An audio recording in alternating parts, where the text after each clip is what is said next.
Tell me when we're I'm good. ready. Okay. This one is for 673 Grackle Drive in Castleberry, and basically here's what we have. It's a concrete block building. The construction looks really good. There's no visible signs of moving, shifting, settlement, or anything like that. As far as the roof goes, it's a hip roof, which is very favorable for insurance. Insurance companies love it because it skirts wind very well. So this is going to be a benefit for you as the homeowner, but also a benefit when you go to get insurance, because this particular style of roof, the insurance companies actually give you a wind mitigation credit for. So that's a big plus. Second big plus that I had is when I went into the attic, I also took the specs on the wind mitigation for the way the roof deck is nailed to the frame, and those are actually the best category too. So you have at least two things here worth doing wind mitigation inspection for. So when you're ready for that, let me know. I've got all the photographs. We can produce that later. The roof itself, I'm kind of guessing on the age. We weren't able to find a permit for it, but it might be a hurricane roof. You know, during 2004-05, there were a lot of roofs that were put on without permits because of the volume of roofs that had to get put on after the storm. The shingles look good. We'll do some due diligence to see if we find anything on public record, but as of now, we haven't. There's no issues with the roof shingles at all. I do have a minor leak. It's on the north side of the building, and the reason it's leaking, and it only leaks probably during certain conditions, is because the exhaust vent penetration is rusted, and when that happens, and the vent apron itself is lifted from the shingle, sometimes in certain wind and rain, it could drive some water in. It looks like that's what happened. It looks like it's getting in through a nail penetration. Now, it's not leaking onto the ceiling or anything like that. What it is enough water gets in, and the wood is soaking it up, and that has caused a little bit of fungus. And when I say a little bit, I really mean a little bit. It's probably about 1/2 of an inch. So that involves as a repair, maybe using roof cement or something along those lines for now to stop the water from getting in that one area. I did not see any other evidence of active leaking while we did the roof or the attic inspection. Okay. Moving on to plumbing, mostly good stuff here too. The house was repiped with PEX. This is a manifold system. The manifold is located in the garage at the east side, right behind the refrigerator. I wasn't able to get to the manifold, but I saw the pipes in the attic, and I saw the pipes underneath the kitchen and bathroom sinks. That's relatively new, probably within the last 12 to 14 years. All right.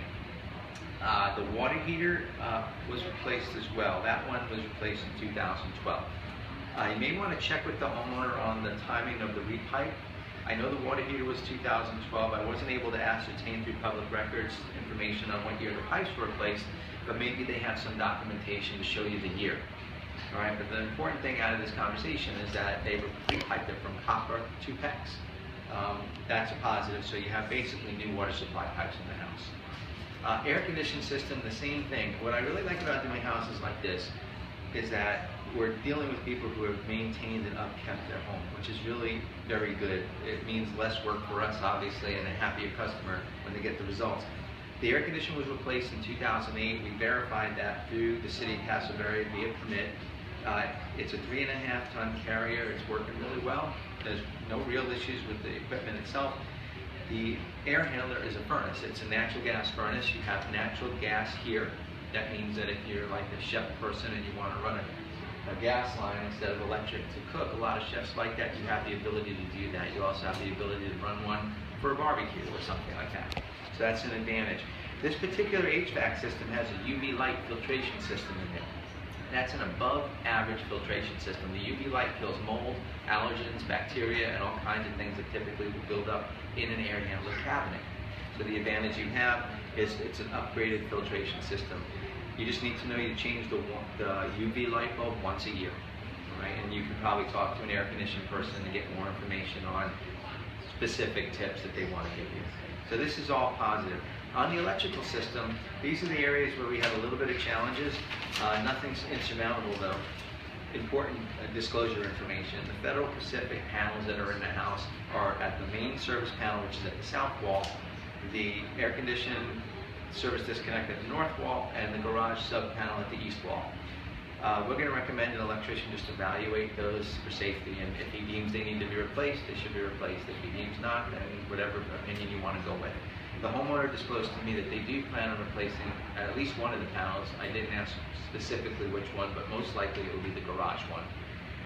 When I opened up the panel, I looked at the type of wiring we have. We have aluminum single branch wiring. That wiring is one that requires a little bit of maintenance more than copper because of the expansion rate. So what we're going to recommend is that you have an electrician perform that maintenance before occupancy or before moving forward, or as you shortly thereafter you move in. The reason is because that type of wiring can loosen at connections, and sometimes when it does that, it can become a fire hazard. So the best thing to do is to make sure that we get that up front. How they do that is they will check all the switches, outlets, junction boxes, connections, and they will install special connectors that allow aluminum and copper to be joined, and they'll go ahead and pigtail those to all the receptacle switches and outlets to remove any question of a safety issue. The reason that that's important is also for insurance. Insurance companies sometimes will ask that you do that. Depends on your carrier. You should consult with them to make sure that you know their policy regarding that particular wiring. All right. Overall summary, I do have some minor things you'll see in the inspection report. My advice to you would be to read that and call me with any questions. Okay. The house is well maintained, in good condition, and I don't really have anything other than what we shared on the video of importance. This is about all we got here. Okay, all right? Perfect. Thanks so much, Paul. You're welcome. And then, of course, Paul is available by phone if you have any further questions as well. All right, thanks, Paul.